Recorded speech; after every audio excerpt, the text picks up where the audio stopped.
आज আমি তোমার সঙ্গে কোনোদিন কথা বলবো না। তুমি আমার প্রাণকে শান্তি দিলে না, আমি কোনোদিন বলবো না। একটি কথা শুনো, আপনে ধার্মিক গো প্রভু ব্রহ্ম শিখায়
তুমি কিছু দেখতে পাও? ভালো না, ওই সামনে দেখো তো ওগুলা কিসের গাছ আছে? ওগুলা বাঁশ। বাঁশ? দেখো না কাকি কত যত্ন করে রেখেছিস আমি। জীবন দিয়া যেমন কিরস পালে বাসা পুনে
আচ্ছা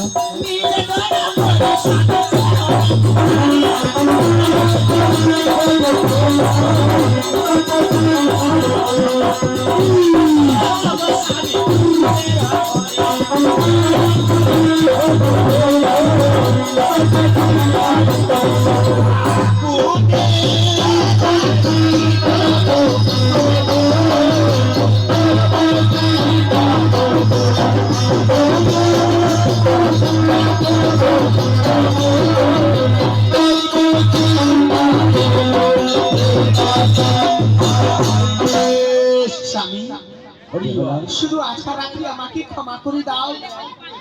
বেশ প্রিয়গো, যখন তুমি আমার কাছে ক্ষমা চাইছ, যে প্রেরণা তোমার জন্য আমি লোহার বাসর ঘুরে গর্ত রেখেছি, বেশ আমি তোমাকে ক্ষমা করে দিলাম। আর তোমার কাছে আমি ভালোবাসা চাইবো না। কিন্তু প্রিয়গো, হ্যাঁ স্বামী, হয়তো অনেক রাত বেঁধে গেছি, কিন্তু প্রিয়গো আরেকটি কথা আমার মনে আছে, রাখবি। এমন কি কথা? প্রিয়গো, বিবাহ করিতে গেলাম তোরে হোসানীনগর, ক্ষীরনা খাইল প্রিয় আমি শ্বশুর বাবার ঘর। আজ এই লোহার বাসর ঘরে আমাকে অনেক খিদা লেগেছে, তুমি আমাকে এক মুষ্টি কিছু খাওয়াতে পারবে? হ্যাঁ, কি বলো স্বামী? শ্বশুর বাবা শাশুড়ি মা বাসর ঘরে কিছু রাখেনি, আমি কি খেতে দিব? শোনো প্রিয়গো, তার আগে তুমি চিন্তা করো না। যাও তুমি লোহার বাসর ঘরে গিয়ে তুমি দেখবে সবকিছু রাখা আছে। কে হাহিরে রন্ধ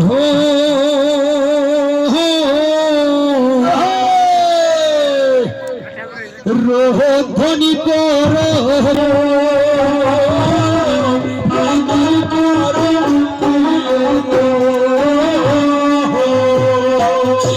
হাহিরে রন্ধ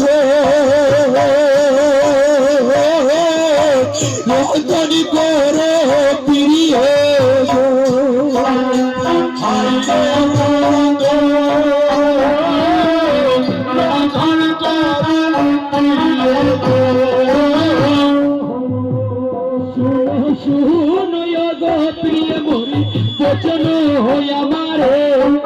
খিদার জাল সোহে প্রাণে নাই বাসরের ঘরে হারিয়ে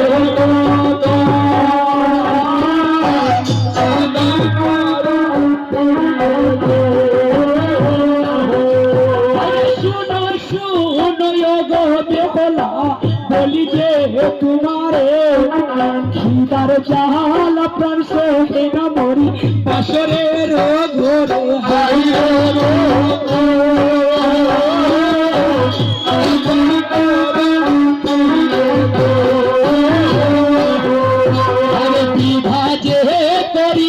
গেলাম তোরে উসানি ক্ষীরনা খাইলাম প্রিয় গো শ্বশুর বাবার ঘর হারিয়ে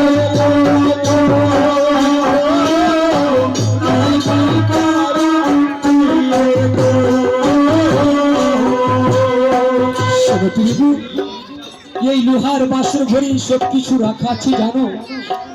হায় আদানি কোহলের জল হইয়াছে কলসা আতে চান রন্ধন করো গো তুমি আমার বেহলা সুন্দর হাইরে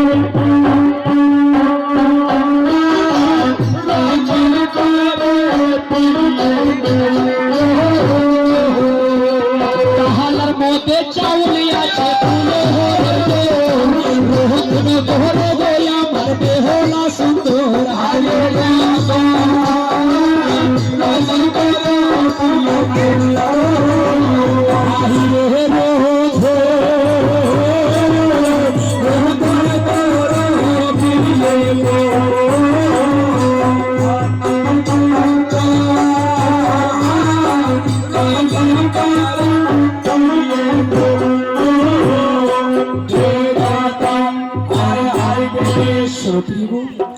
এই লোহার বাসর ঘরে ডালার মধ্যে চাউল আছে কলসাতে জল রন্ধন করো তুমি